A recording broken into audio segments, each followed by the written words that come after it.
There we go. Hello, Lucky Cat. Lucky Kyo back. And I'm here playing Monster Prom! I am so excited to play this, you have no idea. Spooky high school. The sweetest years of our lives. Okay, not gonna lie. I have played this a little bit, but it was just to get some achievements that are easily gettable and not that important.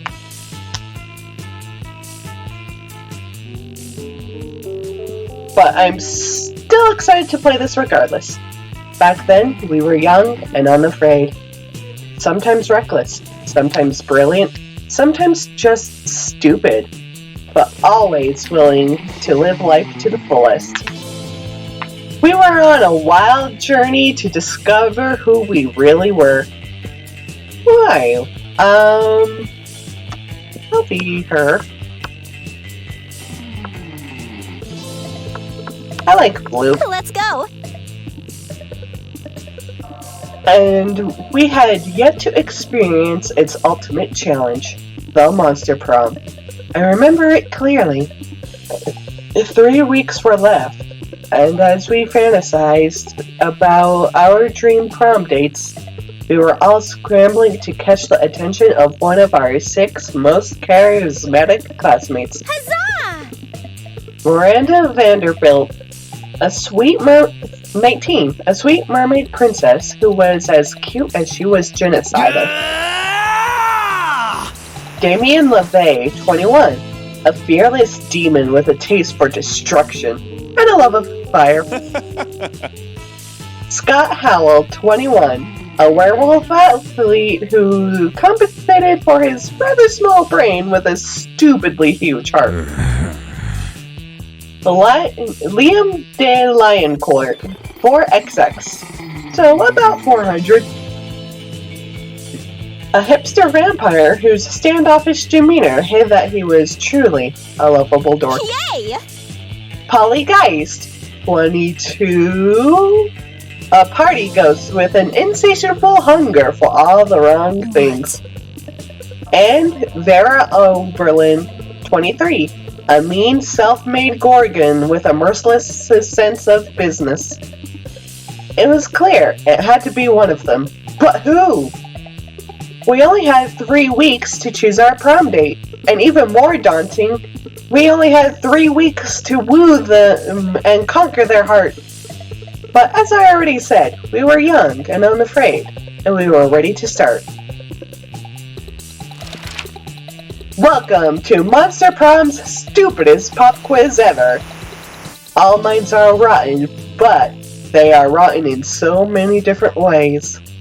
Worry no more. We're now using our PhD in bullshit to diagnose which kind of deviant sicko you are. Monster Prom's stupidest pop quiz ever, TM, will throw a bunch of absurd questions at you and turn your answers into your character's stats. This way, each of you will start by having stats that better reflect your true selves. Let's start. Be a visionary. What will the next social media craze be? Bullshit, it's Facebook, but every time someone shares news that isn't supported by real facts, they're taxed. And the money goes to the people exposed to that bullshit. Greek agoras, the literal Greek agoras reinstated in our cities, places where philosophy and arts are discussed by the greater minds. That's social media I want to log into. Arbert. From now on, a socially awkward guy named Robert will do everything he's committed to do through the app by its users. Look up that one. That was smart.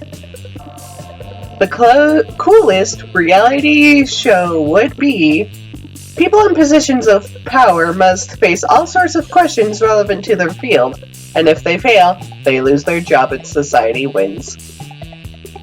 8 rich people fight in weekly challenges to see who's the best at giving money to you. 12 experts on the various arts of seduction live in a house where they must face a common challenge, seducing a potato into marriage. Somehow.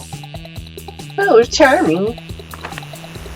What criteria would you use to name your children? A non-heteronormative name to give them the freedom to define themselves on their own terms. My name plus 2, the second. Meh. No name? It's just too much work. I will research for a name that is pun-proof and joke-proof. No one will pick on them. Something probably friendly like Bobby or Mary. Just a swear word.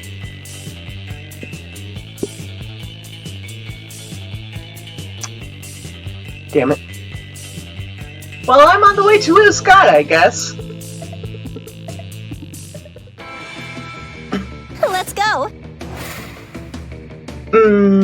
I'm not that bold or fun, so I'll start there. That day you skip class and just hang out in the bathrooms because you respect no authority. I guess some people just want to watch the world burn. By skipping class and hanging out in the bathrooms, you give plus 0 shits, but you gain plus 2 boldness. After all that, you decide to look for a spot outside the school where you could get some good sunbathing. But you fail to focus on your sunbathing since you see Scott and Miranda deep in conversation. It's a sports game thing, Miranda. I think I'm a good boy, but there's something that just gets me growling when I see that opposing team. Oh, Scott, believe me, I understand better than you may think. It's exactly how I feel about those horrendous air people. Air people? Yes, Scott, obviously the air people. I know I've told you about them before. They're the sworn enemy of the mer people, and they must be destroyed if they refuse to accept our superiority. Oh, wow. All of them? That sounds really hard. It will be. They're a horrible, ruthless nation of feathery socialists who refuse to bend a knee no matter how many times my father invades. They don't like guacamole, Scott. They eat the crusts of their peanut butter and jelly sandwiches. They wear socks with sandals. Socks with sandals? And fanny packs. Oh man. That's a pretty scary enemy, Miranda. What are the mer people going to do about it? That's a great question, Scott. We've tried reasoning with them through bombs, chemical warfare, and torture, but they're entirely unreceptive. It's really weird that wouldn't sway the air people, but maybe you can step in and help. Scott and Miranda probably have different takes on what the best strategy would be, so think hard about what you pitch. Reach a truce, use your great cheerleading skills, and put an end to this feud, wipe them out. Make the Air Kingdom the Mer Kingdom by flooding the entire sky! I really want to go for Miranda. Why, yes, of course! That's a brilliant idea, Blue! It's almost as if you know the old adage from my kingdom. If you can't bring your enemy underwater to join them in the Mer Kingdom, bring the Mer Kingdom to their kingdom and join them there!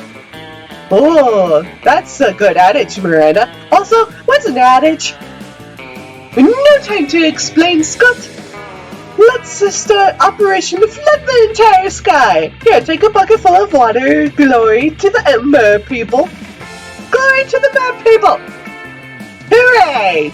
They both start throwing water into the sky, which naturally falls to the ground again, forming a small puddle. In my mind, this worked differently. No, Miranda, look! The water is covering like a third of an inch of the sky! That's the ground, Scott. No, that's underwater. And before it was above water.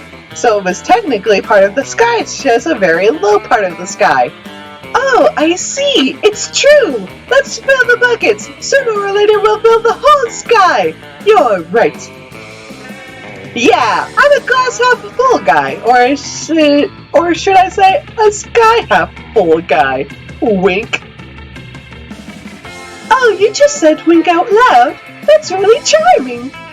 No time for compliments, Mary! Blue, let's flood the skies! Huzzah! You spend several hours throwing water into the sky with little to no effect. Still, it seems Miranda thinks you're a warfare genius. Huzzah! You gain +2 creativity and +1 boldness.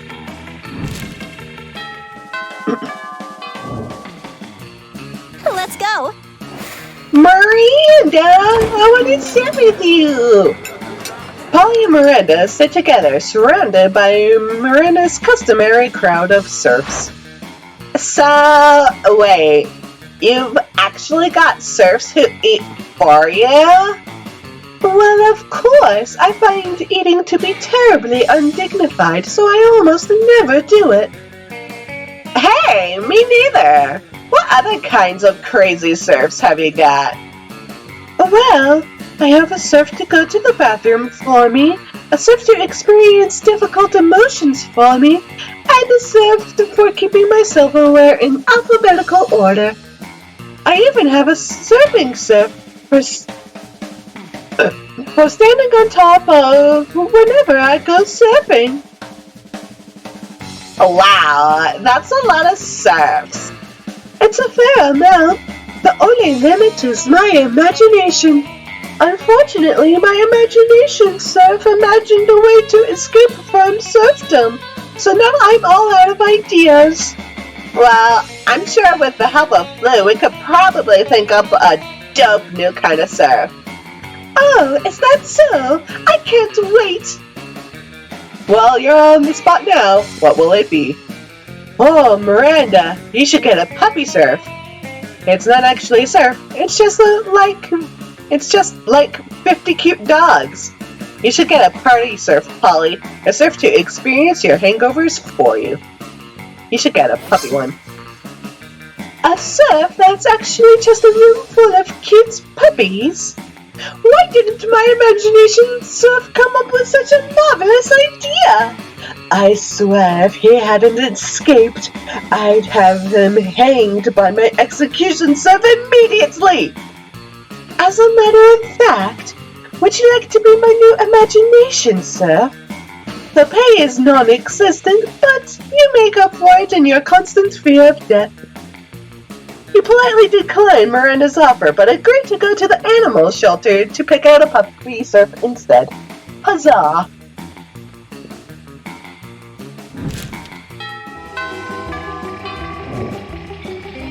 Let's go! Alright, let's get some fun. That day during recess, you start a half-hour rave that goes full crazy. You have no idea how it escalates so much, but at one point there are like 300 people! Someone summons demons from a nightmare dimension, but the consequences might distort the fabric of reality itself. But who cares? It's a rad party. You gain +2 fun.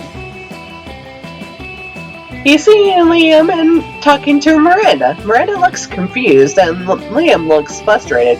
Uh-oh. Yuck! But I simply do not understand this art you are describing. You say the art piece is a bathroom? No. For the 100th time, the art piece is the experience of going into a bathroom, thinking it's an art piece. The artist purposefully gave the room number of the bathroom as the room number for the exhibit, even though there was a whole room full of his paintings elsewhere in the building. It was revolutionary. It certainly seems very complicated. Personally, I prefer the explanatory sculptures of the Atlantean 5th Dynasty. You know, the man in the moon, the face on Mars, all the cleared up art on such a grand scale. Bah, that's not art. That's populism at its worst. Well, I don't think that bathroom business sounds like art. But how are we supposed to discuss art if we can't even agree on what it is? Oh, if only someone would come along and provide a satisfying definition of art, I would be so pleased. You got this. No problem. It's so simple. Art is a method for making worthless things into very expensive things. Art isn't art unless it makes you feel bad feelings inside.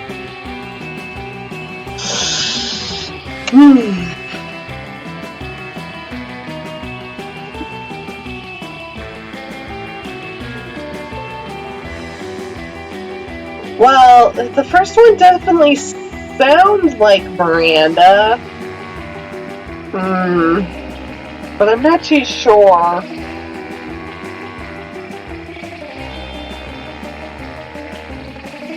I mean, it would make sense because she's royalty, so she's wealthy. And I'm sure she's a great person.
I'll go with this one.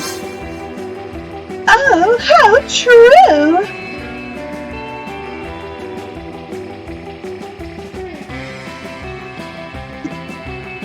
Mars was just a bunch of sparsely populated red rocks before Gilbert Princeton completed his masterpiece.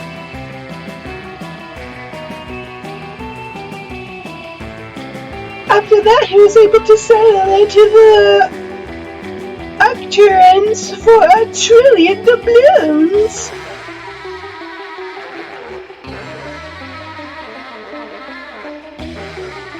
The Martians weren't happy about it, but you know what they say. Sometimes we must suffer for other people's art.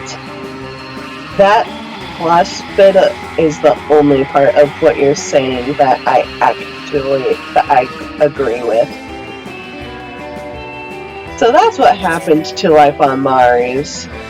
You gain some new knowledge about the solar system, and also +2 smarts and +1 charm.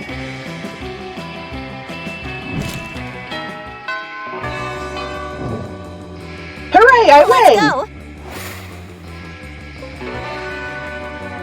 Alright, let's go to the library. And let's close this out. Get out of here. That day, you spend some time on the library's PC, managing your start kicker. You deceive lots of people with a sensationalist video and impossible promises. Nice.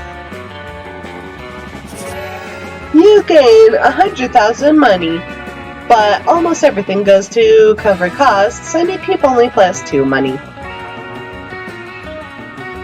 Afterwards, Miranda summons you. It feels weird to be summoned, but you comply. You can't resist her mermaid goons. Greetings, fellow classmate.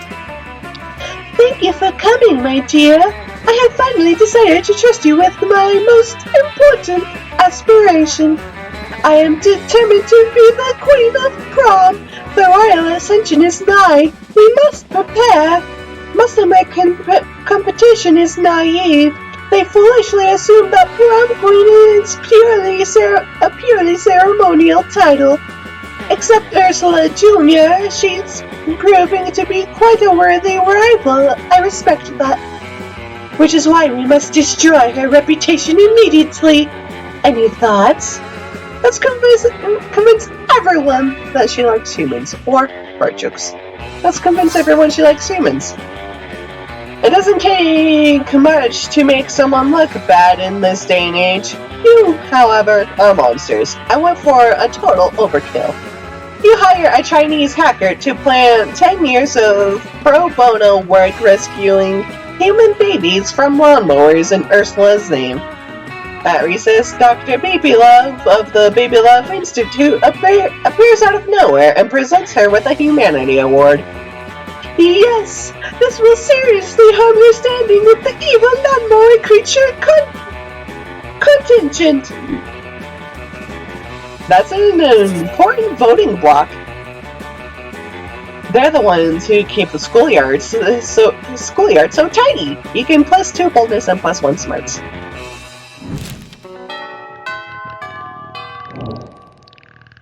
Let's go! Let's go! As you approach Scott and Miranda's table, you see that the entire table is covered in exotic silverware. Oh, what's this one for? That's the forking spoon. It's a spoon for picking up your forks so you don't have to touch them with your fingers. And that one? That's the tuning fork. It's for making sure all your silverware is tuned to A minor, as is proper. Man, I should tune my silverware. What about this one? That's the dairy knife. It's for milk. Wow. Do people ever invent new silverwares? All the time, but none of them are any good. It would take a genius of true subtlety to improve on the existing canon. A genius of true subtlety? Genius and subtlety are your middle fucking names! You suggest the ultimate new silverware. The salad heart or hands. A heart for salad? Why has no one thought of this before? Because it's hard to eat salad with a harp? Cretin, who said anything about eating? Isn't that what silverware is for? Perish the thought! The true purpose of silverware is to give your hands something to do while you elegantly avoid your food. And nothing is more elegant than playing a subtle lemons on a harp while your serfs eat your salad for you. My serfs will finish my lunch for me. I'm off to have a harp commissioned. Miranda takes you harp shopping with her. It's a real bonding experience. Afterwards, you both ignore a salad together at a fancy restaurant. Nice. Let's go! Alright. I can use anything but smarts at this point. That day, during recess, you start a half-hour rave that goes full crazy. You're casually chatting with one, the small magical Latino cat. You start telling him that hilarious story of what happened last summer at Monster Camp. You know which one. The one involving the beehive, the blow-up doll, the president, the penguin mask, and the mystery of the Goblin King. Slowly, lots of people start joining you to hear the story. By the time you say where the Goblin King was, 100 people or so burst into hysterical laughter. Blah, blah, blah, blah. You turn on a mobile app that captures all the laughter and turns it into +2 fun. Miranda's not paying attention at all to what's going on at the rave. She gazes out the window and sighs dreamily. Ah, summer's almost here! Underwater skiing, ocean polo, brutally suppressing food rights in the public square. I can hardly wait! But I do feel dreadfully sorry for those who are not fabulously wealthy enough to enjoy the same summer pastimes I do. It's so sad. Wait, you're poor, aren't you? What do you do during summer? Do you play in garbage or starve recreationally? Truly, what are your plans? Why, madam, I am insulted by your assumption. My family, too, possesses many fine estates. You haven't heard of them because they're in the sky. Yep, I play in garbage. Come with me, you'll love it.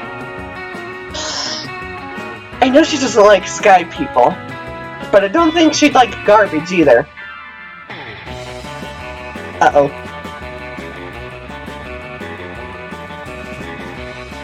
Well, I'm not that wealthy.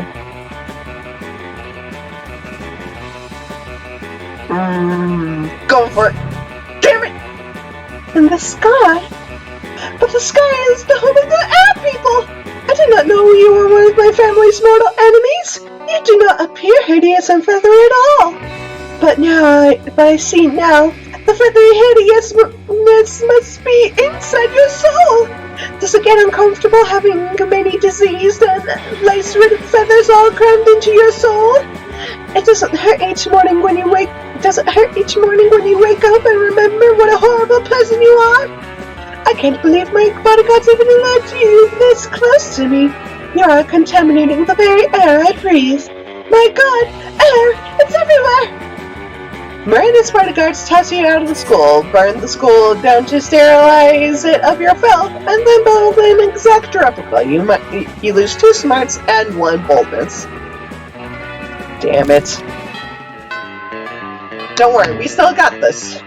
Let's go.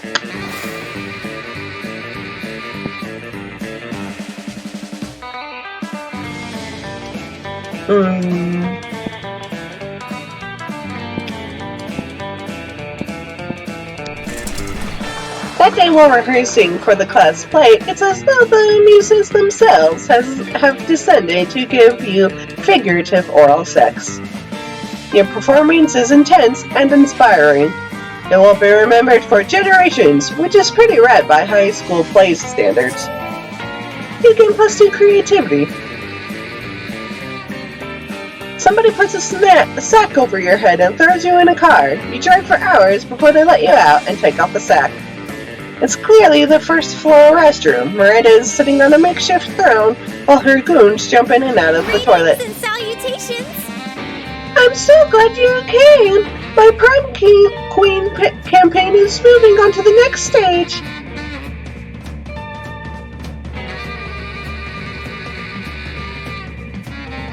Your expertise is crucial for this part. Most of my inner circle are fish. Hardly helpful unless genetically engineered beyond recognition. Speaking of which, I need you to help me sneak a thieving tall, heavily armed cop assassin named Triska into the school. No reason, but if you're friends with that singing harlot Ariel, you best say your goodbyes. Do nothing. Every student in our school is some kind of bizarre monster. We need a diversion. Release the Kraken. Let's do nothing. That is so true. As a matter of fact, I think we already have an enormous, heavily armed codfish at our school. Jessica can simply kill him and take his place. It's as Father always says, you can't make an omelet without severe collateral damage. This is the sort of plan Jessica should have been able to come up with on his own. He's the assassin after all. I almost did a lower class's job. Phew, he saved my dignity. Doing a cod's job is like 100 ranks beneath me, right next to being from Iceland. You just averted the real crisis here. You can +3 boldness. Man, look how bold and smart I am. Let's go. If only I was good at anything else. As usual, Miranda sits before her immaculate array of carefully arranged silverware. Damien predictably is examining her biggest knife. So, this is the one for killing people, right? Disgraceful. What? Good heavens, no! This is the butter dagger. It would be unseemly to use it on meat. So what then? Am I supposed to use this scrawny looking knife to kill a dude? No. If you simply must kill someone mid-meal, it is customary to use the fish knife. This is Merfolk court silverware after all. That tiny thing. I might as well wait for my victim to die of old age. That is usually how it is done in my kingdom, yes. That or poison. This is ridiculous. Yo, you there. Which knife would you use to kill a guy? Don't say the fish knife. The fish knife. I said not to, but you said, I'll show you which knife is used for murder. Jimmy picks up the big scary knife he wanted to use in the first place, and he lunges at you. You pick up the fish knife.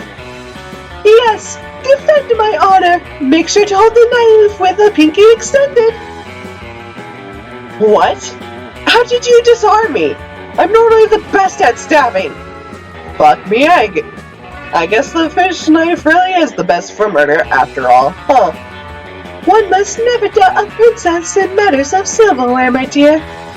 Miranda is so impressed with your prowess in combat and silverware, she awards you her napkin as a token. Yes! Score! Let's go. Alright, I could definitely use some charm and money. And fun. And creativity. That day, an epic dodgeball match takes place. Everything seems lost. But you deliver an inspirational speech that fuels your team's spirit, leading to a spectacular comeback. You're clearly a natural-born leader. You can +2 charm. Miranda, oblivious to everything that's happened, approaches you weeping. Disgraceful. Have you seen the news? The most dreadful thing has happened. The Lemurian monarchy has been overthrown. King Kraken no longer sits upon the throne of gold and baby skulls. Those filthy revolutionaries are saying he stole their daughters and ate their sons and forced everyone to work for free in the uranium mines. So he made a few shrewd financial decisions. There's no reason to depose him. And for some innocent kidnapping and slave labor was enough to get the peasants in an uproar. I shudder to think of my own kingdom. Do you think my people might resent being forced to hold up the corner of the palace where the foundation is crumbling? Do you think the 100% income tax on the random cannonballs we fire into the villages might be taken as something other than expressions of goodwill? Could this plague of civil unrest infect my own domain? Oh, perish the thought! I am inconsolable! Console me! How might I safeguard my kingdom against the fate of good King Kraken? Duh. Replace all your subjects with mindless robots. I built a robot army a few months ago, and I still have the plans. Give all your subjects belly rubs. Fishes love belly rubs. Give them belly rubs. How majestic.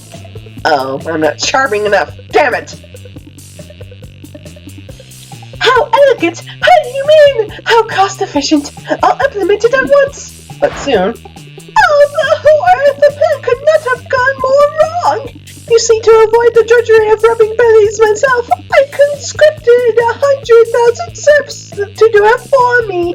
But when the serfs saw the quantity of work facing them, I can hardly bring myself to say it. Unionized! Imagine how I must have felt imprisoning all the serfs! Some of them were my very favorites. Well, as father says, a princess must take responsibility for making other people take responsibility for her mistakes. Disgraceful. What I mean to say is, I blame you for this. When some of the serfs escaped from prison a few days later, they blame you too. The beating they gave you saps you of 2 fullness and 1 fun. Oof. Let's go. I don't think Miranda's gonna want to go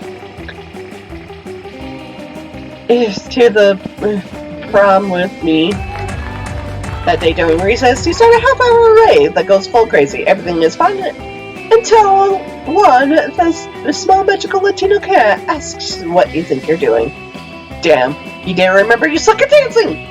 But you decide to go all in and pretend it's a new dance move, apparently called the Groovy Musaka. Juan looks at you and he asks you to teach him the Groovy Musaka. In no time, half the party is following your steps, enjoying the Groovy Musaka all together. It's a party to remember. You get +2 fun. You notice Damien and Miranda squatting on the grass, poking something with a stick. You rush over, hoping for a dead possum, but instead you find them gathered around an entire tiny metropolis. Fucking metal! Check this out. It's our kingdom. I call it Smalltopia. A tiny voice from the city shouts up at you. It's called West Pemberley, and we're not a monarchy. I was gonna just burn it all with a magnifying glass, but I'm happy Miranda stopped me. It's good to be king. A tiny voice from the city says, we vote for our leaders in biannual elections. But we are facing a quandary how to boost our kingdom's struggling economy. Yeah, the whole place has been facing an economic recession ever since a pigeon stole the hospital to build its nest. The tiny voice says, that one guy stole the hospital and lied about it. I'm used to managing kingdoms that are significantly larger and much more underwater. I'm afraid I'm at a loss. Yeah, how about being a royal advisor? The pay's shit, but you can take whatever buildings you want. Hey! Says the tiny voice. Build a new hospital out of popsicle sticks and hot glue. You know what always boosts the economy? War. I think I saw an anthill over by the water fountain.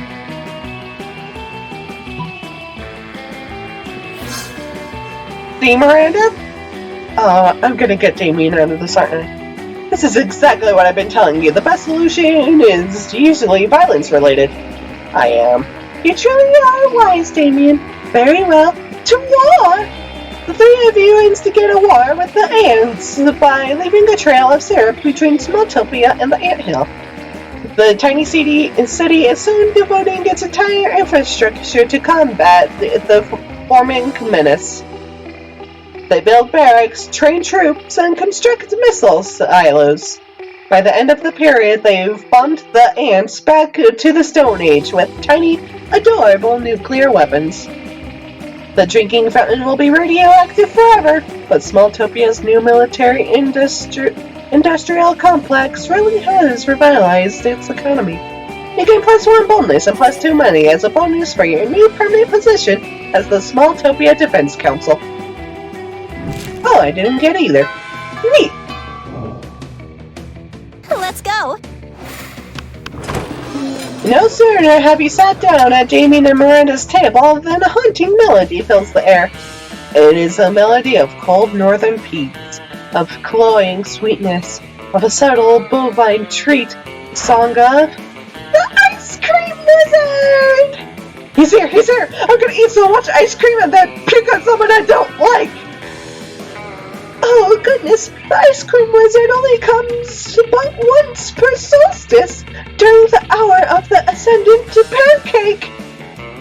You see an old dude in a floppy blue hat pushing a refrigerated cart with dish shit magic painted on the side. Ugh, so many great options to choose. Should I get a magma bar, brain destroyer, chocolate boomstick? What about Pharaoh of Death? A frozen cobra! Berserker berry blitz? The wizard's frozen treats invariably turn me into a frog for some reason. Perhaps I simply have not tried the right one yet. But which one to try? If only someone would suggest a solution to what is truly the most difficult problem I have ever faced. Try those sugar-blasted prince lips. Beat him up and take all his ice cream. Try the prince lips. But of course, I always have to find a prince to kiss me out of being a frog. Why not cut out the middleman?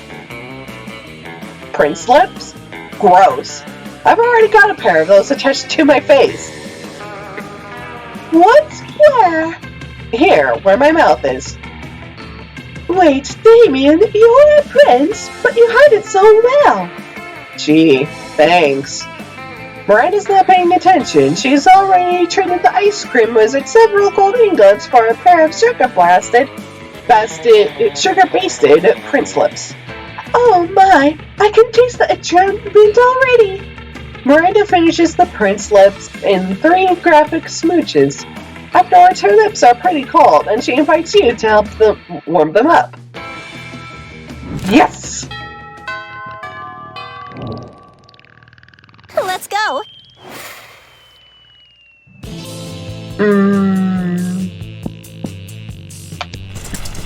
That day,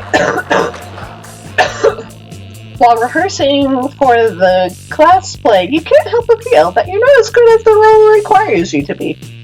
There doesn't seem to be any ordinary way of getting yourself there, but there might be an extraordinary way. You summon the devil, one of many, and make a deal to enhance your creativity just a bit. You gain +2 creativity. You also lose 3 years of your life as your end of the deal, but who cares? They weren't happening in-game anyway. After rehearsal, you notice Liam, Polly, and Miranda staying late. You expect this from Liam, but Polly and Miranda? Something's up. No. We need something transcendent. Something fresh. Liam, give us both back rubs. It's neither of those things. Whatever. I don't like your tone. Honestly, I don't know why either of you even signed up to help with the intermission performance. Principal Giant Spider said I could do this instead of taking math. Academics at the school are a joke. It's awesome. Intermission performance? Polly told me we were coming here for back rubs. Well, you're both here now. We've got to make the best of it. Let's give the audience the best 13 minutes of their lives. A rousing speech. You have my scepter. You know what? That does sound fun. Let's do it. So, any ideas? No.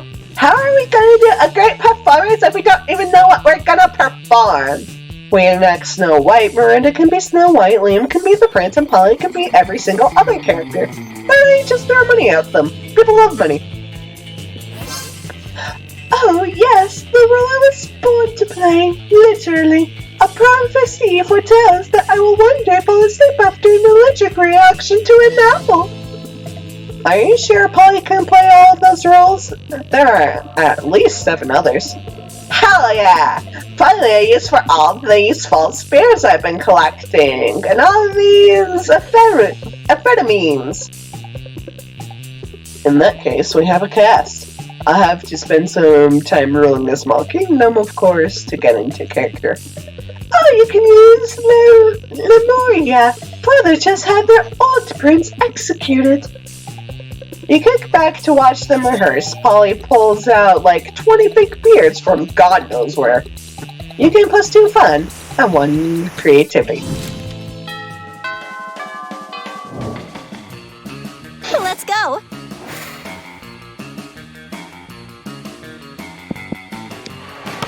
That day, an epic dodgeball match takes place. At one point, you're about to be eliminated by a player from the other team. But suddenly, you convince him not to throw the ball at you with a heartfelt speech about the importance of everyone's lives. The player bursts into tears, and you take advantage of that moment of weakness, throwing the ball at him. You lose 5 mercy, a stat that might be useful in Monster Prom's sequel, but isn't now, and you gain +2 charm. Look at how evenly even I am. You notice Polly bent over her phone while Miranda tries to peek over her shoulder. Something really interesting must be going on Polly's phone.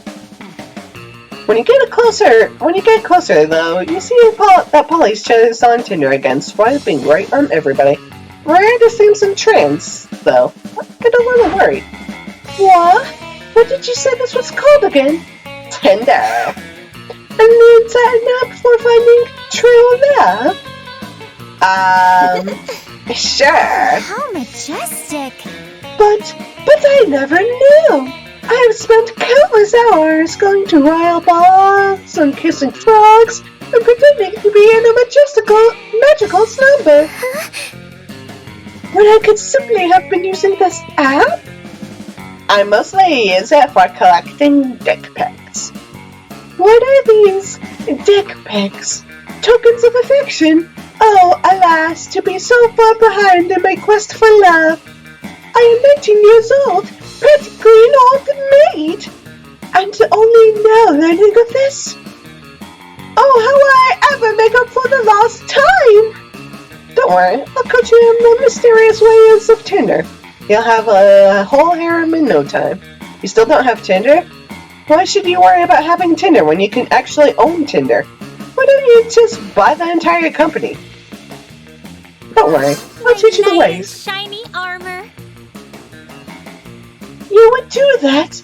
For me? Oh, good. I have so many questions. What does DTF mean? Does that muscular chest in the picture have a head attached? Or did this man take a picture like that to hide his headlessness? Why do so many of the profiles use the eggplant emoji? I shall appoint you my royal advisor in charge of Tinder Avengers. Your first task will to take some very hot selfies of me.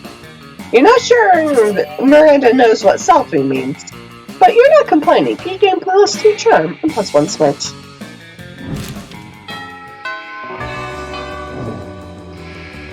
Let's go.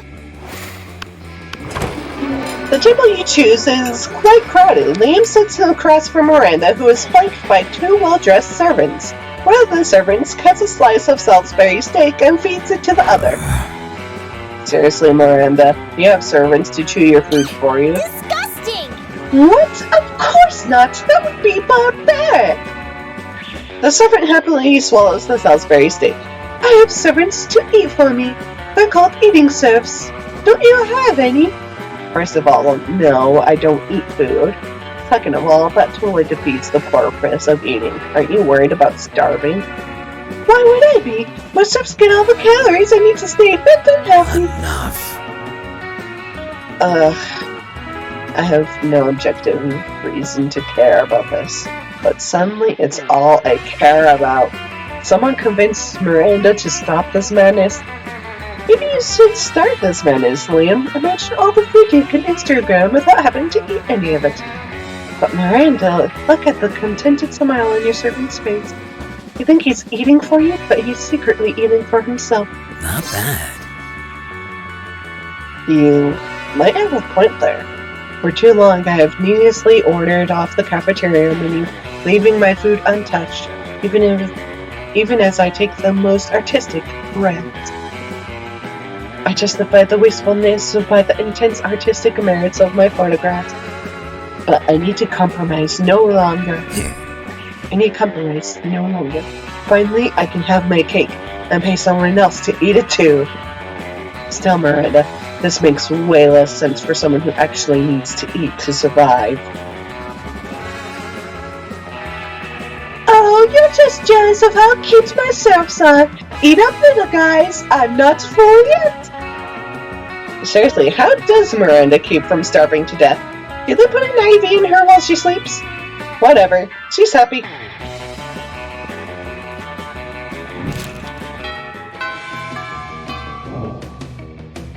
Let's go. The store is at the library. That day you skipped class and just hang out in the bathrooms because you respect no authority. While in the bathroom, you tell yourself in the mirror that you are so bold you would kill a tiny big-eyed turtle with your bare hands. That monstrous act would instantly give you plus 500 bonus, but come on. You're talking to yourself in the mirror. What's the merit in that? You know what? You can keep 2 bonus, anyway, for saying that out to yourself out loud. You notice Miranda hunched over her phone, chewing on her lower lip. She seems nervous about something. You sidle over and ask what's up. Oh, my royal advisor, thank Poseidon you're here. I am lost. My Tinder adventures are yielding a suitor, but he behaves like no suitor I've ever had before. He has not given his full name and family titles. He has not sent me an elephant laden with golden jewels. He has sent me only a single word. Hey. Hey? Hey? What does it mean? There's no punctuation, no capital, or capitalization, only 3 curious letters. H-E-Y. How can I possibly respond when I do not even know if his father is rich? Please, my royal advisor, what should I write in response to this most cryptic of messages? Let's face it, Miranda. You're still not used to the very complex customs of Tinder. Maybe you should try mimicking the natives. You should go with, hey, Mary, whatever he meant by this is your opportunity to stay the higher ground. As the social elite you are. See his bet and raise it with a more refined, hey. What a truly excellent idea! I will match his coarse vernacular, but display my own good breeding with capitalization and punctuation. He says, oh, how marvelous to have found a lady of manners on this debauched network. He's royalty as well. He says that his royal advisor told him to swear off capitalization so as to appear more relatable. But clearly yours was the better advice. An elephant laden with gold and jewels is en route to this location as we speak. Oh, I'm so excited. Yeah, let's pretend like you meant for that to happen. You can plus 2 creativity and plus 2 money as your share for getting the elephant thing.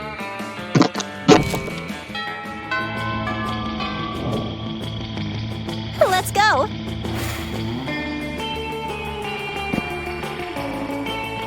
I don't want to go to class.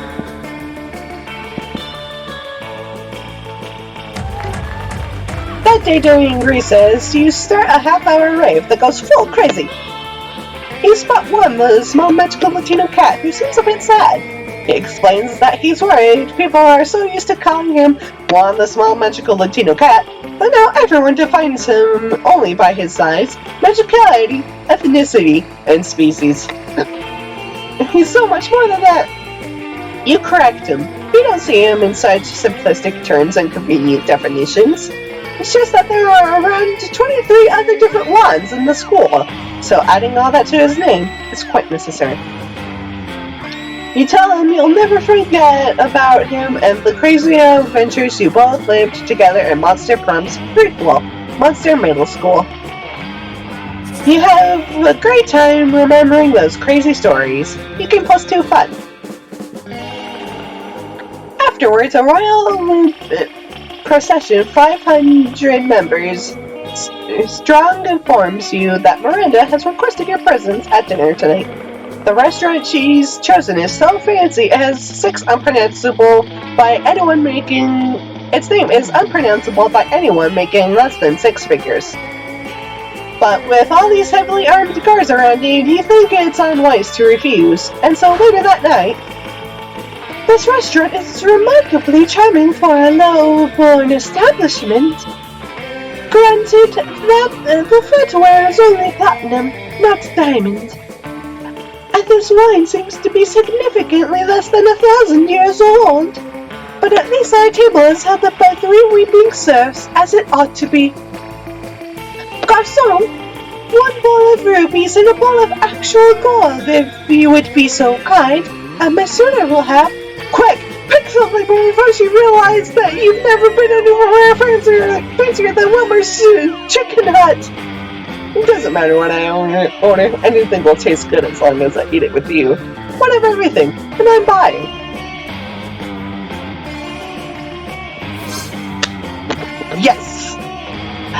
the sweetest thing anyone has said to me. Most people in my family simply order the most expensive thing on the menu. It doesn't even have to be edible. In fact, it usually isn't. But you're willing to actually eat food in front of me? I'm charmed. She's so charmed, in fact, that she doesn't notice that you've never actually ordered anything. Score! You gain +2 smarts and +1 fun.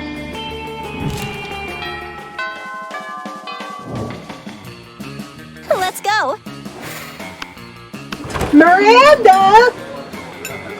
You come upon Damien staring at Miranda's elaborate silverware spread while her eating serfs chow down immediately at a neighboring table. I still don't get why you collect all these stupid forks and spoons and shit. I mean, even the knives don't really look that deadly. Silly boy, silverware is not for killing. Things can be for stuff other than killing. That's lame as hell. It's basically useless. I mean, you don't even eat. Your serfs do it for you. Well, of course they do. But they're not using any of your silverware. Naturally, they aren't. Serfs must eat with their hands as benefits for lower classes. So you're saying this silverware collection has no practical purpose? Things have practical purposes? These two could go around and around like this forever, unless you say something to resolve this dispute.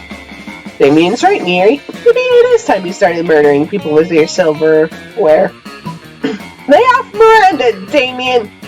What about your collection of exotic corpses? That's different. Those corpses are useful. Useful? For what? For holding down important documents. What important documents? Documents about very important. Fine. I guess I don't use the stupid corpses for anything. I just stack them in a shed occasionally, and occasionally dress them up in silly costumes. There. Are you happy? Extremely. Whatever. I'm gonna go play with my corpses. You stay behind with Miranda to admire her collection. She even teaches you how to use the romance fork. Smooth. Alright. Let's go. This last turn is gonna be making money, and pray to Poseidon that Miranda will allow me to take her to Monster Prom. The day you spend some time on the library's PCs, mining some bitcoins. This is supposed to have something to do with solving algorithms and the rise of cryptocurrency, but you guess that nobody actually has any fucking idea how it really works. Anyway, you gain 2 bitcoins, which is equal to $2 million, which unfortunately is equal to 2 monster dollars, so +2 money. You open your locker and a cloud of gas knocks you out. You come to your senses, plummeting toward Earth, rapidly approaching terminal velocity. You fall into the school's backyard, into the hands of Miranda's biggest goons. Your classmates don't notice. It didn't work. None of them even noticed your glorious fall. People are so used to spectacle at this school. The slow ascension is tiresome. I need a glorious act, a grand gesture to secure my throne. Can you think of something while I play my salmon? No more talk. We bring war. I will build a monument to you, Your Highness. It will rival the sun and the atrocities your family committed. A monument. You single-handedly break all the windows in the school and start renovating the merry-go-round. What an excellent choice of materials! Glass is made from sand, and I never understood why this school has a merry-go-round. The glass is sharp, but you persevere and build a 50-foot-high statue of Miranda, shard by shard. You spin the playground toy. You didn't know whether it's the gods blessing your creation or just blood loss, but... Oh gosh, it sparkles! You pass out from blood loss shortly after Miranda starts apologizing for swearing. You get the best medical care from Miranda's surgeons, and also +2 charm and +1 creativity. Okay, Miranda. Let's go. Of course I want to go to prom together, my Machiavellian fellow conspirator. I can't help but deeply value such a brilliant and scheming mind. It's smart to keep someone that could be so useful at palace intrigues close at hand. And we royalty are all about convenient and strategic marriage. So why shouldn't I be smart and strategic about prom dates too? Also, you're like super cute. When prom night comes, you're ready to have the night of your lives. You practice your Viennese waltz and Miranda is deeply impressed. Even if the music is mostly electronic, you somehow Viennese waltz the fuck out of it, and everyone gathers in a circle to admire your prowess. It's a magical evening, and you execute some more plots and assassinations together, just in case, which is a fantastic bonding experience. Your queen.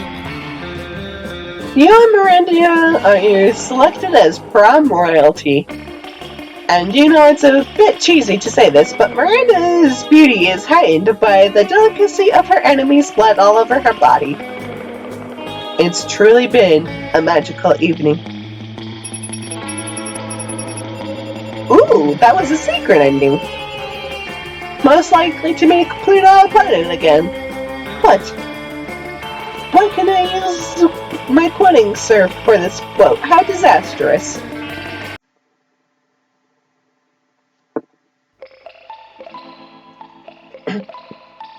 Those 3 weeks were maybe the most epic and absurd weeks of our lives. After Monster Prom, we kept on living our lives, falling in love, battling for friendship, and learning who we were and who we could be. And you know what?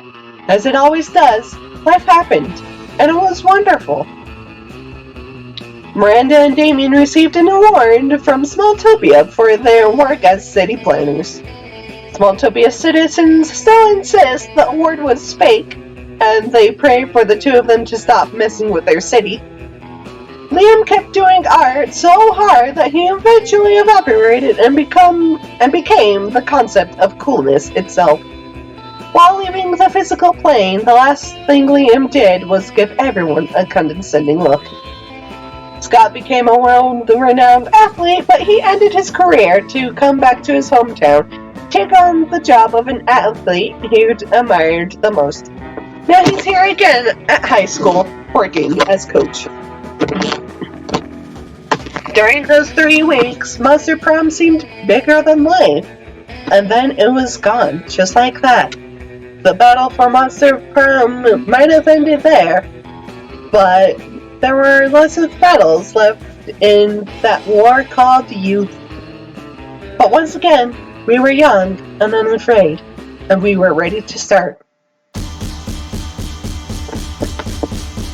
Yay! Look at these credits! Look how good they are!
Prepare to bring chaos and destruction to this realm. It's party time. I unlocked a thing! Meet! Well, that is one possible ending out of Monster Prom, and as you saw before the credits, there are a ton of different endings. So that's one down, and here's to many more to come. And as always, I will see you in the next episode. Stay lucky!